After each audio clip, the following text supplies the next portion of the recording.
Brother, यहाँ पे हमारा माइक खराब हो गया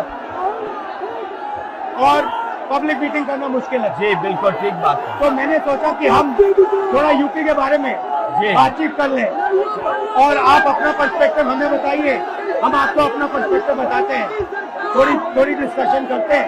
ठीक बात है, ठीक बात है। मैं समझता हूँ कि जब माइक खराब हो गया हम दोनों बात करेंगे, वो रिकॉर्ड होकर के जाएगी तो लोग बेहतर और अच्छा समझेंगे और अच्छा रिजल्ट आएगा। और क्योंकि सोशल मीडिया से वेल कनेक्टेड है तो सब लोगों को जानकारी मिल जाएगी कि हम और आप क्या बोल रहे हैं। यूपी जो 80 सीटें ले रहा है, इसमें 79 सीटें समाजवादी पार्टी, कांग्रेस, इंडिया गठबंधन जीत रहा है।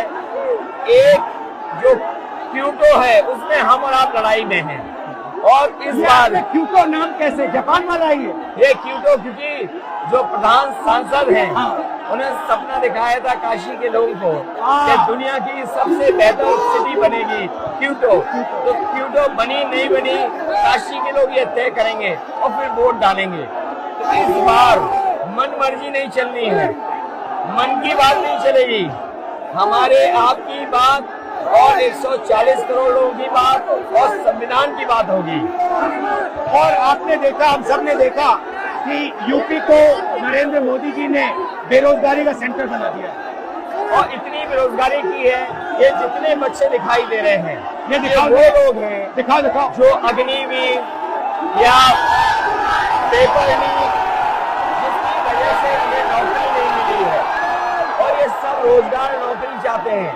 बीजेपी ने जो झूठे सपने दिखाए थे इन्वेस्टमेंट मीट के, जो झूठा सपना दिखाया था डिफेंस एक्सपो का, जो सपने बेचे थे G20 में, लेकिन इन नौजवानों को न नौकरी मिली न रोजगार मिला, आज ये खाली हाथ हैं।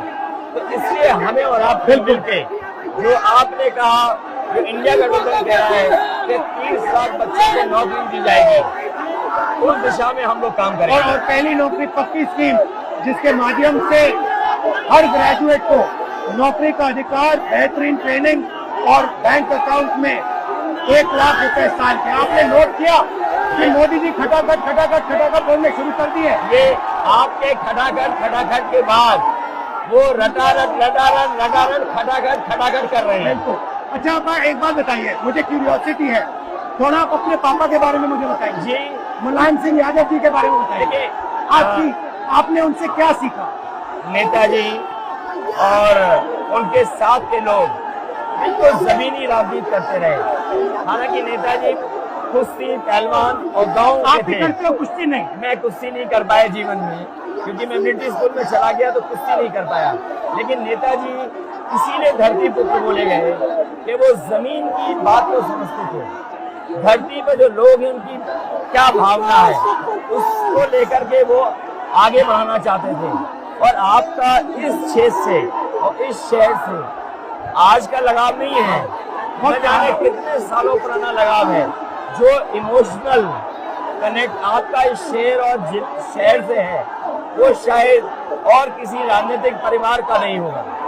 तो नेताजी से उनका हार्डवर्क और अपने लक्ष्य के लिए लगातार काम करते रहना, जो गैर बराबरी की लड़ाई डॉक्टर राम मनोहर लोहिया यहीं लड़े थे। हालांकि हमारी आपकी विचारधारा की यहाँ टकराव रहा, लेकिन हमारे व्यक्तिगत या जो सिद्धांत में कभी समझौता नहीं हुआ। सिद्धांत को लेकर के हमने आपके साथ खड़े हुए और कई बार खड़े हुए, और आपकी भी पार्टी सिद्धांत से बहुत करीब रही समाजवादियों के। बट मुझे लगता है कि अब एक नई तरीके की पार्टनरशिप बन रही है, क्योंकि जो इस बार हमारा कोऑपरेशन है, शायद पहले ऐसा कोऑपरेशन नहीं हुआ। मतलब बिल्कुल सब जुड़ गए। सबसे अच्छा ये है कि जितना उन्होंने कहा 2 लड़कों की जोड़ी, उतना युवा आपसे, हमसे, इंडिया गठबंधन से और जुड़ गया। तो ये नेचुरल अलायंस है, और नेचुरल अलायंस इसलिए लोग महसूस कर रहे हैं कि वो चाहते हैं कि नौकरी और रोजगार मिले, नौकरी और रोजगार मिले। तो ये बड़ी भावना है कि हमसे आपसे ये यूथ कनेक्ट कर रहा है। सबसे बड़ी बात, महंगाई की चोट सबसे ज्यादा इन लड़कों को लगती है। हमारी थिंकिंग है और आपकी भी है कि ये जो 22-25 लोगों को नरेंद्र मोदी जी ने पूरा का पूरा धन पकड़ा है, उसको ठीक करने के लिए जो हमारे युवा हैं, माताएं बहनें हैं, उनको डायरेक्ट बैंक अकाउंट में पैसा देना। देखिए, ये जो लोगों के पास पैसा पहुंचने से जो अर्थव्यवस्था को लाभ मिलेगा, मैं समझता हूँ इनका भाग्य भी बनेगा और देश की अर्थव्यवस्था ही बेहतर होगी। ये जरूरी स्कीम है कि इनके अकाउंट में पैसा पहुंचे, जिससे थोड़ा बहुत जीवन स्तर इनका भी अच्छा हो। नरेंद्र मोदी जी डिबेट से क्यों डरते हैं? क्योंकि वो सच का सामना नहीं करना चाहते। पूरा उनका झूठ का गुब्बारा है। वो बीजेपी और बीजेपी के लोग मन मर्जी से चलते हैं, अपनी मर्जी से चलते हैं और उनको लगता है कि डिस्कशन की कोई जरूरत नहीं है, क्योंकि वो सब कुछ जानते हैं।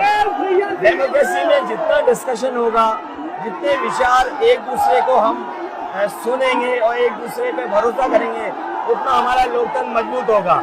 ये बीजेपी के लोगों ने न केवल हमारी जान को खतरा पैदा किया है, बल्कि लोकतंत्र को भी और संविधान को भी खतरा पैदा कर रहे हैं।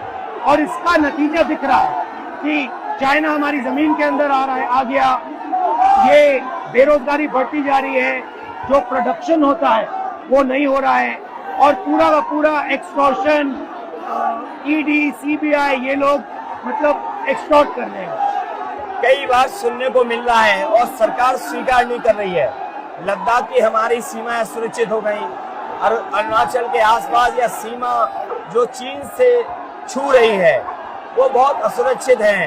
तो चीन से जहां हमारा सीमाओं का खतरा है, वहीं चीन से हमारे बाजार को भी खतरा है। तो कहीं न कहीं हम लोगों को अपनी मैन्युफैक्चरिंग इकोनॉमी और मैन्युफैक्चरिंग इकोनॉमी को बढ़ावा देना पड़ेगा। और ये जो स्कीम्स है, पहली नौकरी पक्की और महालक्ष्मी, ये मैन्युफैक्चरिंग सिस्टम को, इकोनॉमिक सिस्टम को जंप स्टार्ट करने के तरीके हैं। ये बहुत अच्छा जंप स्टार्ट होगा। इसको अगर फोकस होकर के IIT, पॉलिटेक्निक, इंजीनियरिंग कॉलेजेस को, इन सबको इकोसिस्टम में ला करके, मैं समझता हूँ युवा नौजवानों को अच्छी नौकरी और रोजगार मिल पाएगा। और हमारा लक्ष्य है कि सब, हर जात को भागीदारी मिले, स्पेस मिले, हर इंस्टीट्यूशन में, बिजनेस में, एजुकेशन के सिस्टम में। तो वो हमारा, हम दोनों का लक्ष्य है। बिल्कुल। और क्योंकि जो बात सभी दल कहते थे, आज इंडिया गठबंधन कांग्रेस भी कह रही है कि सामाजिक न्याय जरूरी है, जाति गणना जरूरी है। देश के लिए ये बड़ी चीज है। जो दुनिया में अमेरिका है, यूरोप है, अपने उन लोगों के लिए जो पीछे छूट जाते हैं, उनके लिए कुछ काम करते हैं। तो हमारा जो देश जाति के आधार पर पिछड़ा है, तो इसको आगे बढ़ाने के लिए ये बड़ी भूमिका होगी इस बार। बहुत अच्छा लगा, अच्छी बहुत मीटिंग, अच्छा रहा, बहुत अच्छी मीटिंग है। मुझे लगता है कि ये यूनिक मीटिंग है क्या?